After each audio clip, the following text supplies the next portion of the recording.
बिस्मिल्लाहिर्रहमानिर्रहीम। अस्सलाम वालेकुम डियर स्टूडेंट्स।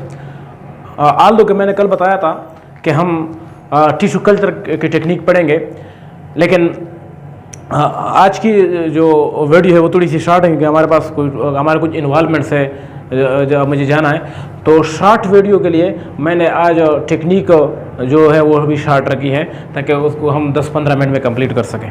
तो टिश्यू कल्चर की टेक्निक हम नेक्स्ट लेक्चर में पढ़ेंगे। उससे पहले हम पढ़ते हैं इलेक्ट्रोफोरेसिस टेक्निक नंबर 4। इलेक्ट्रोफोरेसिस को हम अगर फ्रैक्शनाइज करें इस टर्म को, तो इलेक्ट्रिक का मतलब होता है इलेक्ट्रिसिटी, करंट, एंड फोरेसिस का मतलब होता है सेपरेट, यानी करंट के जरिए किसी चीज को, दो चीजों को सेपरेट करना। इसको हम डिफाइन करते हैं the technique of separating molecule in a mixture on the basis of charge and size in an electric field. कि इलेक्ट्रिक फील्ड के अंदर हम मॉलिक्यूल को इस बुनियाद पर सेपरेट करें कि मॉलिक्यूल के ऊपर चार्ज और नेगेटिव है या पॉजिटिव, और मॉलिक्यूल और साइज में कितना बड़ा है या कितना छोटा है। तो साइज के डिफरेंस और चार्ज डिफरेंस की वजह से हम मॉलिक्यूल्स को इलेक्ट्रिक फील्ड के अंदर सेपरेट करें। इस टेक्निक को हम कहते हैं इलेक्ट्रोफोरेसिस। इसकी ज़रूरत क्यों पेश आती है, आप ज़रा ये समझने की कोशिश करें। फॉर एग्जांपल, आपने सेल देख लिया, आपने न्यूक्लियस देख ली, आपने न्यूक्लियस के अंदर क्रोमोसोम देखे। अब क्रोमोसोम आपको पता है कि क्रोमोसोम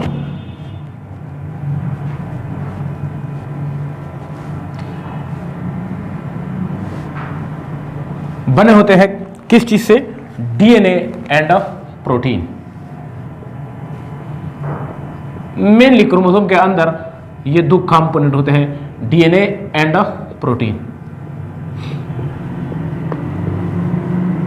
अब ये जो प्रोटीन है इसको हम हिस्टोन प्रोटीन कहते हैं।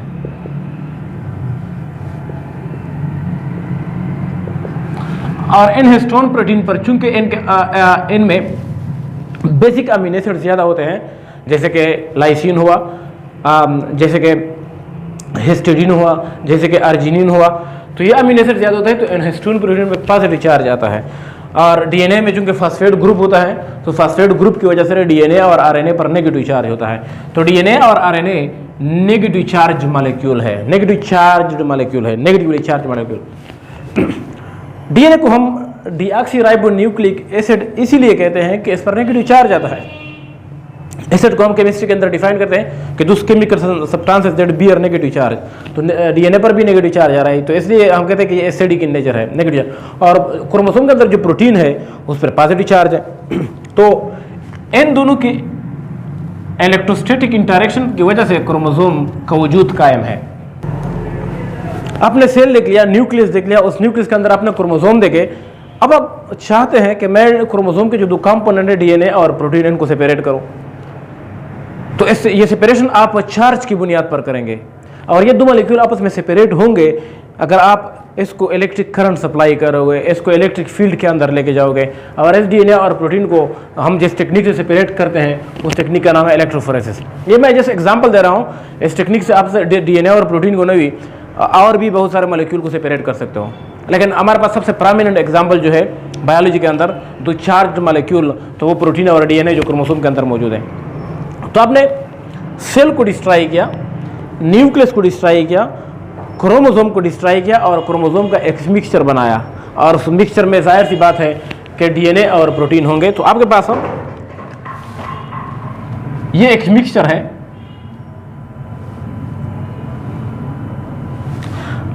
और इस मिक्सचर के अंदर जाहिर सी बात है कि वाटर है, ये मिक्सचर सॉल्यूशन है, और इसमें डीएनए और प्रोटीन्स मौजूद है। This is a mixture. आपने सेल लाइसिस के जरिए न्यूक्लियस सेल को तोड़ा, सेल को बर्स्ट किया, न्यूक्लियस को न्यूक्लियर मेम्ब्रेन को बर्स्ट किया, और क्रोमोसोम सॉल्यूशन के अंदर आ गए। अब क्रोमोसोम का जो कंपोनेंट है डीएनए और प्रोटीन, वो इस सॉल्यूशन, इस मिक्सचर के अंदर मौजूद है। और आपका दिल है, आपकी ख्वाहिश है कि मैं डीएनए और प्रोटीन को एक दूसरे से सेपरेट करूं, और डीएनए और प्रोटीन चार्ज मॉलिक्यूल्स है, डीएनए पर नेगेटिव, प्रोटीन पर पॉजिटिव। तो ये जो मिक्सचर है इसको हम लेके जाएंगे जेल टैंक के अंदर, जेल टैंक के अंदर। और जेल टैंक क्या है? ये प्लास्टिक की टैंक भी हो सकती है, ये स्टील की टैंक भी हो सकती है। The material could be anything. तो हमारे पास हो एक जेल टैंक,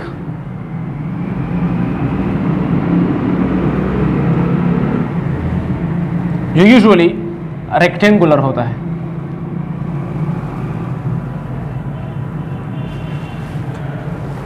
इस रेक्टेंगुलर टैंक में इसको हम फिल करते हैं जेल से।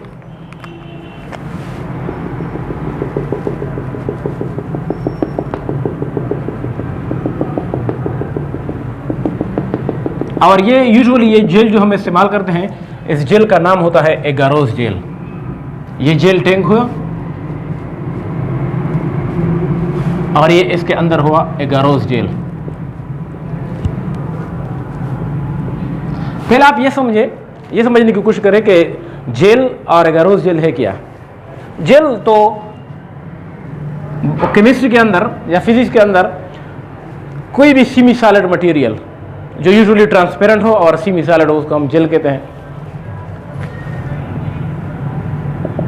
सेमी सॉलिड सॉल्यूशन को हम जेल कहते हैं। एगारोस जेल क्या है, जो ऐसा टेक्निक के अंदर इस्तेमाल होता है। पॉली एक्रिमाइड जेल या एगारोस जेल दो किस्म के होते हैं। एगारोस जेल हम देखेंगे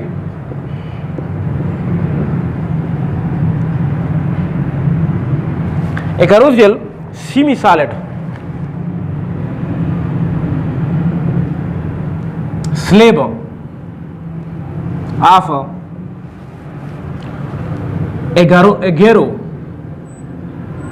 एगारोस पॉलीसेकेराइड।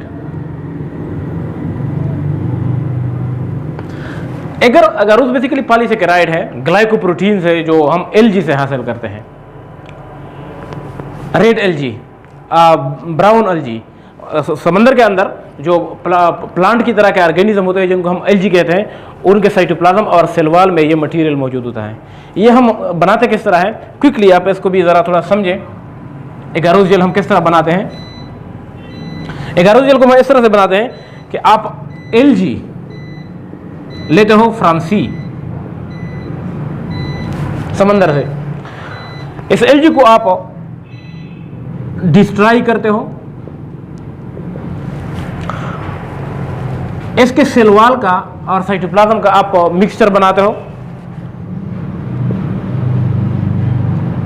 और उस मिक्सचर को आप हीट अप करते हो ऑलमोस्ट बॉइलिंग पॉइंट तक आप इसको गर्म करते हो। फिर इसको सडनली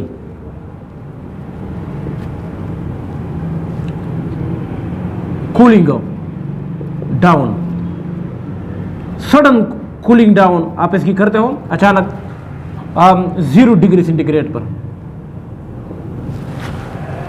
तो ये जो मिक्सचर है ये सॉलिडिफाइड हो जाएगा और ये बन जाएगा स्लेब की शक्ल में। इस तरह का टेक्सचर हो जाएगा इसका, स्लेब की शक्ल का, जेली नुमा, ट्रांसपेरेंट जेली नुमा। और इस स्लेब को आप लेकर आते हो इस जेल टैंक के अंदर। देखिए फिर से देखिए, जेल क्या है, semi solid solution. Agarose gel क्या है, ये सेमी सॉलिड और स्लेब है किस चीज़ का, एगारोस पॉलीसेकेराइड का। एगारोस पॉलीसेकेराइड किसके अंदर होते हैं, एलजी के सेल वॉल के अंदर। एलजी क्या है, ये समुद्र के अंदर ऑर्गेनिज्म है जिसके सेल वॉल में और साइटोप्लाज्म में एगेरो प्रोटीन जिसमें एगारोस पॉलीसेकेराइड भी होता है। तो उस एलजी को हम डिस्ट्रॉय करते हैं, उसका मिक्सचर बनाते हैं पानी के अंदर, उस पानी को हम हीटअप करते हैं बॉइलिंग पॉइंट तक और फिर इसको सडनली 0 डिग्री सेंटीग्रेड पर कूल डाउन करते हैं। और जब इसको कूल डाउन करते हैं तो ये 3 स्लेब बन जाता है, semi solid gel transparent material. और इस स्लेब को हम उठाकर रखते हैं इस टैंक के अंदर। तो जेल टैंक हुई और एगारोस जेल हुई। अब इस जेल के अंदर हम इलेक्ट्रोड्स रखेंगे, metal rods, metallic rods, electrodes. एक इलेक्ट्रोड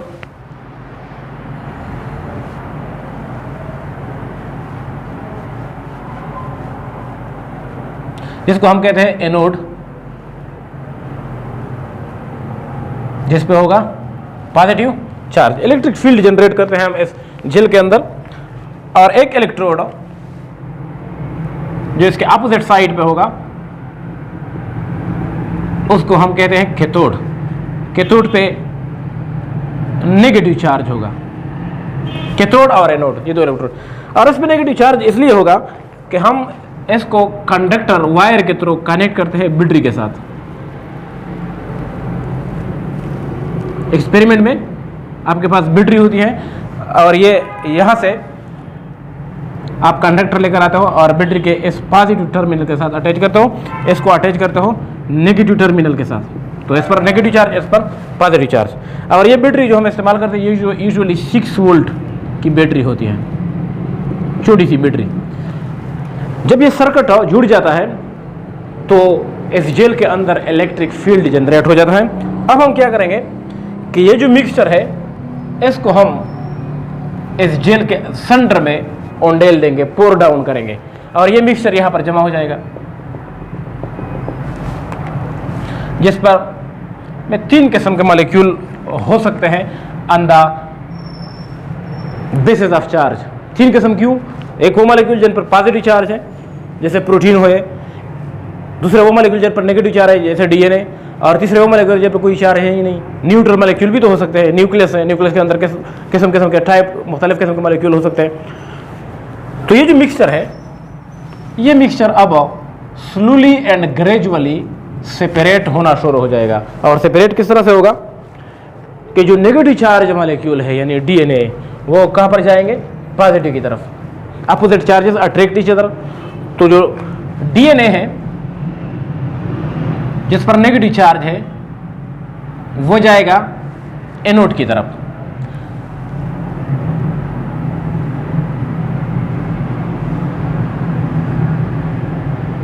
एनोड की तरफ। और जो पॉजिटिवली चार्ज मॉलिक्यूल है जैसे प्रोटीन हो,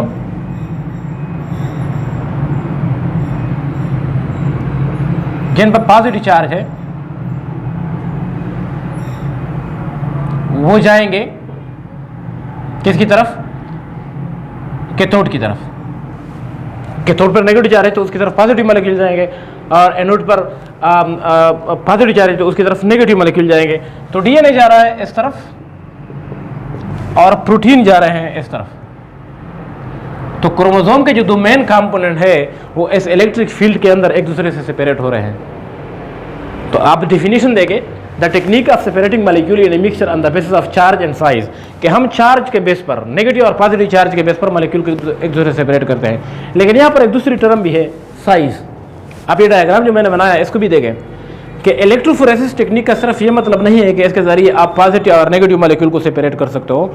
इस टेक्निक के थ्रू आप नेगेटिव मॉलिक्यूल को नेगेटिव से भी सेपरेट कर सकते हो और पॉजिटिव मॉलिक्यूल को पॉजिटिव से भी सेपरेट कर सकते हो। और सेम चार्जेस को आप सेपरेट करोगे किस बुनियाद पर? साइज की बुनियाद पर। आप ये देखें, ये डीएनए मॉलिक्यूल जो कि छोटा है ये सबसे पहले पहुंच रहा है एनोड की तरफ, और ये डीएनए मॉलिक्यूल जो सबसे बड़ा है ये सबसे आखिर में पहुंच जाएगा। अगर आप इसी पॉइंट पर इलेक्ट्रिक फील्ड को डिस्कनेक्ट करते हो, सर्किट को डिस्कनेक्ट करते हो, तो ये डीएनए मॉलिक्यूल सेपरेट हो गए। हालांकि चार्ज इनका एक ही है, लेकिन ये जो सेपरेशन है सेम चार्जेस के बीच, ये किस बुनियाद पर हो रहा है? साइज के बुनियाद पर। और प्रोटीन और डीएनए के दरमियान जो सेपरेशन है वो किस बुनियाद पर हो रहा है? चार्ज के बेस पर। तो इस टेक्निक के अंदर 2 मेन पॉइंट है, चार्ज और साइज। ऐसा आप ये भी देखें प्रोटीन को कि जो प्रोटीन मॉलिक्यूल छोटा है साइज में वो सबसे पहले पहुंच रहा है, और जो सबसे बड़ा है वो सबसे आखिर में पहुंचेगा। अगर आप इलेक्ट्रिक फील्ड को, सर्किट को डिस्कनेक्ट करते हो तो ये मॉलिक्यूल, प्रोटीन के मॉलिक्यूल भी एक दूसरे से सेपरेट हो जाएंगे, ऑल दो इनका चार्ज सेम है। तो इस इलेक्ट्रिक फील्ड में सेपरेशन होती है डिफरेंस स्पीड की वजह से, और speed of the molecule depends upon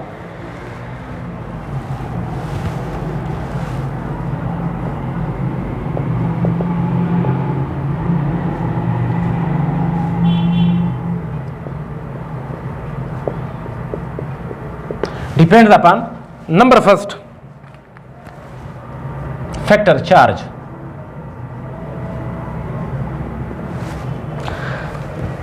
Greater charge, faster speed. Molecule के ऊपर जितना चार्ज ज्यादा होगा उतनी उसकी स्पीड ज्यादा होगी अपोजिट इलेक्ट्रोड की तरफ।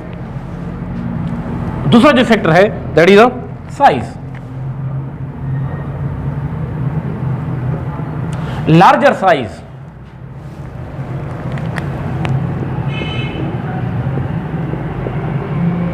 Slower speed. मॉलिक्यूल का साइज जितना बड़ा होगा उतनी उसकी स्पीड इस इलेक्ट्रिक फील्ड के अंदर स्लो होगी, और इस स्लो स्पीड की वजह से सेम चार्जेस के मॉलिक्यूल भी एक दूसरे से सेपरेट हो जाएंगे। चार्ज की वजह से अपोजिट चार्ज के मॉलिक्यूल, और साइज की वजह से और डिफरेंट स्पीड की वजह से सेम चार्ज के मॉलिक्यूल भी एक दूसरे से सेपरेट हो जाएंगे। इस टेक्निक को हम मोस्टली डीएनए के मॉलिक्यूल को डीएनए से सेपरेट करने के लिए इस्तेमाल करते हैं। और डीएनए के मॉलिक्यूल जब आप डीएनए से सेपरेट कर रहे होते हैं तो ये तो आप सेम चार्जेस के मॉलिक्यूल को सेपरेट कर रहे होते हैं, और फिर वो मेन फैक्टर बन जाता है साइज। आप देखें कि इस जेल को हम यूज़ क्यों करते हैं। इस जेल के अंदर पोर्स होते हैं, और इस पोर्स में जब कोई मॉलिक्यूल गुजर रहा होता है तो उस मॉलिक्यूल की जो प्रॉपर्टी है उसके स्पीड को इफेक्ट करती है वो सबसे ज़्यादा साइज है। चार्ज इतना इफेक्ट नहीं करता। हाल तो कि मैंने यहाँ पर लिखा कि ग्रेटर चार्ज फास्टर स्पीड, लेकिन वो तो तब इम्पॉर्टेंट है जब अपोजिट चार्जेस के मॉलिक्यूल को आप सेपरेट करते हो। अगर आप इस जेल के अंदर सेम चार्ज के मॉलिक्यूल को सेपरेट करते हो तो चार्ज इतना इम्पॉर्टेंट नहीं है। फिर क्या चीज़ इंपॉर्टेंट है? साइज। फॉर एग्जांपल आपके पास ये जेल है, आप एक दूसरा प्रोसीजर कर रहे हैं, आप एक्सपेरिमेंट कर रहे हैं। ये आपके पास जेल टैंक है, इसमें आपने जेल पॉलीएक्रिमाइड या एगारोज जेल रखा हुआ है। ये आपके 2 इलेक्ट्रोड्स हैं, कैथोड और एनोड। अब ये पॉजिटिव चार्ज है, ये नेगेटिव चार्ज है। अब डीएनए जो है वो सारे पॉजिटिव की तरफ ही जाएंगे, लेकिन अब डीएनए के जो डीएनए मॉलिक्यूल की जो सेपरेशन है वो डिपेंड करेगी चार्ज पे नहीं बल्कि साइज पे। उनकी स्पीड मुख्तलिफ होगी, जेल के अंदर उनकी लोकेशन मुख्तलिफ होगी। किस चीज़ की बुनियाद पर? साइज की बुनियाद पर। अब ये याद रखें कि जब आप सेम चार्जेस मॉलिक्यूल को सेपरेट कर रहे होते हैं तो सबसे मेन फैक्टर साइज होता है, और जेल इलेक्ट्रोफोरेसिस के अंदर सबसे मेन फैक्टर भी साइज है, और चार्ज इतना इफेक्ट नहीं कर रहा क्योंकि जो पूर साइजेस है जेल के अंदर वो मॉलिक्यूल के मूवमेंट को रेजिस्ट कर रहे होते हैं। अब अगर मॉलिक्यूल का साइज छोटा है तो वो स्पोर से जल्दी निकल जाएगा, चाहे उस पर चार्ज कम हो या ज़्यादा। और अगर मॉलिक्यूल की का साइज़ बड़ा है तो उस स्पोर में फंस जाएगा, चाहे उसका चार्ज ज़्यादा हो या कम हो। तो मोस्ट ऑफ द टाइम इस टेक्निक के अंदर सबसे इंपॉर्टेंट फैक्टर जो है वो क्या होता है? वो होता है साइज़। और स्पेसिफिकली पार्टिकुलरली जब आप सेम चार्जेस के मॉलिक्यूल को एक दूसरे से सेपरेट कर रहे होते हैं। ये हमारी आज की टेक्निक थी जेल इलेक्ट्रोफोरेसिस। कल मिलते हैं इंशाल्लाह टिश्यू कल्चर की टेक्निक के साथ। अल्लाह हाफिज़।